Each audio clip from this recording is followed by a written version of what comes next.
नमस्कार स्टूडेंट। आज हम चैप्टर 2 क्लास 10th मैथ के बारे में जानेंगे। आज हमें पढ़ना है क्वाड्रेटिक पॉलिनोमियल के बारे में कि इसको आसान तरीके से हम लोग कैसे सॉल्व करेंगे। ठीक है, देखिए जब भी हम लोग क्वाड्रेटिक पॉलिनोमियल को सॉल्व करते हैं तो पहले हम जानते हैं क्वाड्रेटिक पॉलिनोमियल होता क्या है। क्वाड्रेटिक का मतलब होता है कि जिस पर हम 2 की पावर लगाएं वो होता है क्वाड्रेटिक, और पॉलिनोमियल का मतलब होता है बहुपद। ठीक है, तो देखिए हमें इस क्वेश्चन में सबसे पहले निकालना है जीरोस। तो देखिए जीरोस वो होता है जिसको हम फैक्टर करें, मतलब की हुआ कि इस क्वेश्चन के यदि हम फैक्टर करें तो हमें 2 वैल्यू निकल के आए तो वो होता है जीरोस। और उसके बाद हमें इसमें रिलेशन बिटवीन मतलब होता है कि 2 नंबरों के बीच संबंध पता करना है। तो ठीक है स्टूडेंट, चलते आगे बढ़ते हम क्वेश्चन को सॉल्व करते हैं। देखिए सबसे पहले जब भी हम इसके जीरोस निकालें तो सबसे पहले इसको हमें सॉल्व करना होता है। देखिए क्या सॉल्व करते हैं, आपको मालूम है कि जे यहाँ इंग्लिश के वर्ड के बगल जो कुछ नहीं होता वहां पे 1 मानते हैं, 1 का करते हैं इसमें मल्टीप्लाई। देखिए हम आपको आज इतना आसान तरीका बताएंगे कि इससे पहले आपने इससे आसान तरीका नहीं देखा होगा। ठीक है, देखिए 1 का मल्टीप्लाई करते, या यदि यहाँ कोई नंबर है तो नंबर लिखा रहता है, अगर नंबर नहीं होता तो वहां पर 2 होता है। देखिए 1 का मल्टीप्लाई करते हैं लास्ट वाले नंबर से, कितना होता है 8। अब देखना, ध्यान से देखना, 8 को ऐसा तोड़ना हमें कि मल्टीप्लाई करने पर 8 आए और माइनस करने पर 2 आए। तो आप लोग भी सोचिए, हम भी सोचते हैं, आप लोग बताइए कमेंट में या फिर क्या होगा। देखिए आपको मालूम है कि 2 की टेबल में 4 बार में आता है 8। ठीक है, अब देखिए 4 की टेबल में भी तो आता है 8 और 8 की टेबल में तो भी आता है 8।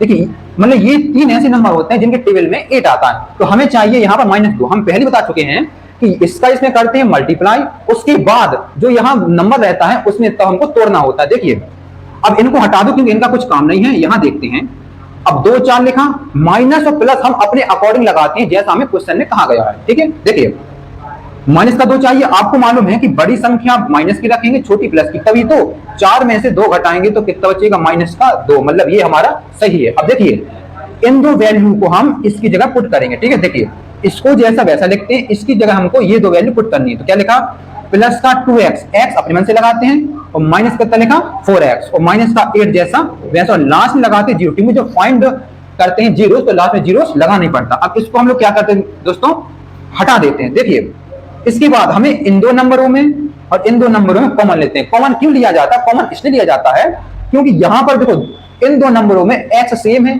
हमेशा इसमें x ही कॉमन आता है ज्यादातर, वरना कोई नंबर हो तो नंबर कॉमन ले सकते हैं, यहां पर भी हमेशा नंबर कॉमन आता है। देखिए यहां पर x एक सा है, x इन दोनों में से एक बाहर निकाल लिया, जब बाहर निकाल आता है तो लग जाता है ब्रैकेट। देखिए यहां 2 की पावर होती है, यहां पर 1 की, तो 1 में से 1 पावर करी, बचा क्या x, प्लस x से x कट बचा क्या 2। ठीक है, अब यहां पर लेते हैं स्टूडेंट हम लोग 4 कॉमन, क्योंकि 4 की टेबल में 4 आता है और 8 है। वैसे आप लोग 2 भी कॉमन ले सकते हैं, लेकिन हमेशा जो वैल्यू यहां पर आती है वही सेम हमको यहां रखनी होती है। ठीक है, देखते हैं, देखिए यहां से हमने 4 कॉमन लिया, 4 से 4 कट हो गया, कट होने का मतलब ये होता है कि इसका इसमें डिवाइड चला गया तो 1 बचा, और 1 का यहां पर होता है x, ये माइनस क्या बन जाता है प्लस। 4 की टेबल में 8 कितनी बार में आता है, 2 बार है, मतलब ये हुआ कि 4 का हम इसमें डिवाइड कर दे। देखिए ये 2 वैल्यू हमारी कैसी आ गई, सेम आ गई हैं। ठीक है, जो सेम आ जाती हैं उनको हम लिख लेते हैं एक बार, उसका जो ये बची रहती हैं उनको भी लिख लेते हैं एक बार, क्या लगा देते हैं 0। उसके बाद देखो, उसके बाद हमको क्या करना पड़ता है कि जो 2 वैल्यू सेम होती है उनको एक बार लिखना। काफी स्टूडेंट इसी में गलती कर देते हैं कि जो 2 वैल्यू आते हैं उनको 2 बार लिख देते हैं, ऐसा नहीं करना है। जो सेम वैल्यू आए उनको लिखना है एक बार, और जो बची रहती वैल्यू उनको भी लिखना है एक बार। देखिए जीरोस पता करने के लिए हमें इन 2 नंबरों के बीच में क्या लिखना पड़ेगा, जीरोस। तो देखिए इसमें 1 को लगा के जीरो यहां लिखना पड़ता है, और इसमें 1 को लगा के जीरो यहां लिखना पड़ता है। अब आपको तो ये मालूम होगा कि कोई भी नंबर हो यदि प्लस का है और इस साइड 0 लगा है तो प्लस का नंबर इस साइड जाएगा तो माइनस में हो जाता है, और यदि ये नंबर माइनस का है और 1 को लगाओ तो इक्वल के उस साइड जाता है तो ये प्लस में हो जाता है। तो देखिए हमने यहाँ पर 2 क्या निकाल लिए हैं, जीरोस निकाल लिए, एक आया है -2, एक आया है 4। तो देखिए ऐसे इस क्वेश्चन में जीरोस निकालते हैं। अब क्वेश्चन आगे क्या रहा था कि हमें इसमें क्या निकालना है, बिटवीन रिलेशन निकालना है, कोएफिशिएंट निकालना और जीरोस निकालना है। तो देखिए इसके बाद आगे बढ़ना है। अगर आपसे एमपी बोर्ड के जो पेपर आता है बोर्ड का, उसमें कहे कि खाली जीरोस निकालिए तो खाली हमको इतना ही सॉल्व करना है, बच्चे क्या करते हैं आगे सॉल्व करके, नहीं,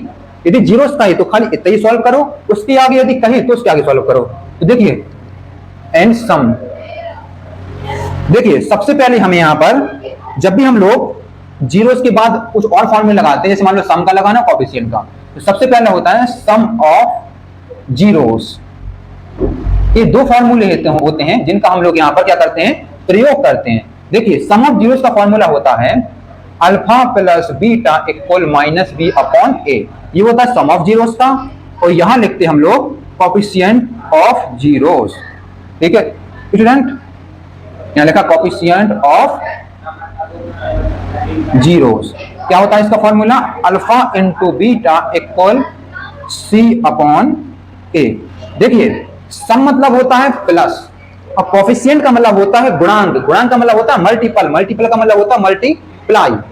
देखिए गुणांक का मतलब क्या होता है, कोफिशिएंट का मतलब क्या होता है इनटू, इनटू मतलब होता है मल्टीप्लाई। देखिए इसके बाद जो दो जीरोस आए थे उसमें जो ये वैल्यू होती पहली, ये कहलाती है अल्फा की वैल्यू, और जो सेकंड वैल्यू होती है वो होती है बीटा की वैल्यू। लगता है इसमें आपको कोई दिक्कत नहीं होगी, तो आसान तरीका बताया हमने आज कि जब दो फाइन वैल्यू निकाल लेते हैं, दो जीरोस निकाल लेते हैं, तो ये वैल्यू होती है हमारी अल्फा की, ये होती है हमारी बीटा की वैल्यू। देखिए उसके बाद जो ये एबीसी होते हैं ये कहां से आते हैं, इसके लिए आपको थोड़ा ऊपर देखना होगा। देखिए हम यहां लिख देते हैं, देखिए इस वाले क्वेश्चन को हम लोग क्वाड्रेटिक इक्वेशन से कंपेयर करते हैं जब हमको एबीसीडी की वैल्यू आती है। देखिए हमको यहां पर लिख देते हैं, थोड़ा कम लिख देते हैं, क्वाड्रेटिक इक्वेशन से कंपेयर करते हैं। क्वाड्रेटिक इक्वेशन ये होती है ax square bx plus c equal 0। देखिए क्वाड्रेटिक इक्वेशन होती है वो पेपर में पूछी जाती, चाहे वो आपको एमसीक्यू में पूछे चाहे वो और अदर में पूछे, तो क्वाड्रेटिक इक्वेशन पूछ जाती है। देखिए क्वाड्रेटिक इक्वेशन ध्यान हो तो एक्स स्क्वायर की वैल्यू सेम है, x यहां लगाएं और c की वैल्यू ये रही। इसका मतलब हुआ कि जो a की वैल्यू है वो a इसमें रखा 1 में, जो b की वैल्यू है जो चिन्ह होता साथ में जो x के बगल नंबर रहता उसको लिखते हैं, क्या लिखा माइनस का 2, और c की वैल्यू होती है जो बगल लगा था माइनस का a। ठीक है देखिए आगे ये तो फॉर्मूला, इसमें जो दो अल्फा बीटा एबीसी की वैल्यू आई है वो इसमें हम लोग क्या करते हैं पुट कर देते हैं, अच्छे से लिख देते हैं आपको अच्छे से दिखे। देखिए अल्फा की वैल्यू कितनी आई है -2, तो इसकी जगह रखता है -2, जैसा कहे प्लस लगा दो। बीटा क्या कह रहा है 4, यहां का लिख दो 4 इक्वल कह रहा है। देखिए जैसा फॉर्मूला कहे वैसे ही लगाना है, अगर अपनी तरफ से कुछ करेंगे तो गलत हो जाएगा। फॉर्मूला कह रहा है माइनस, माइनस लगा दो। बी की वैल्यू क्या कह रहा है -2, अब आपको मालूम चाहिए कि एक माइनस पहले से लगा है एक इसमें, तो क्या करते हैं इसको हम लोग ब्रैकेट में लिख देते हैं अपॉन एक वैल्यू कितनी है 1। सॉल्व करो, 4 में से 2 घटाएंगे 2 बचेगा, ब्रैकेट के बाहर कोई नंबर हो माइनस का, अंदर माइनस में प्लस हो जाता है, बचा क्या 2, और 1 का 2 में करो तो 2। देखो ये 7 आ गए हैं, सेम आ गए हैं। यहां देखिए कोएफिशिएंट देखिए, अल्फा की वैल्यू कितनी आई थी -2 मल्टीप्लाई, बीटा की वैल्यू कितनी आई थी दोस्तों 4, सी की वैल्यू कितनी है -8, एक वैल्यू कितनी 1। हमने पहले ही बता चुके हैं कि जैसा फॉर्मूला कहे वैसे ही वैल्यू अपनी पुट कर दो और आंसर आ जाता है। देखिए 4 का 2 मल्टीप्लाई करेंगे तो -8 आता है, 1 का इसमें डिवाइड करेंगे तो -8 आ गया। मतलब ये हुआ कि हमारा जो रिलेशन बिटवीन है वो सम ऑफ जीरोस और कोएफिशिएंट ऑफ जीरोस मतलब इक्वल है, तो इसका मतलब ये हुआ कि हमारा क्वेश्चन सही है। आशा करते हैं कि आपको आज की वीडियो अच्छी लगे। यदि ये क्वेश्चन समझ में आए तो चैनल को सब्सक्राइब करें और इस वीडियो को लाइक करें।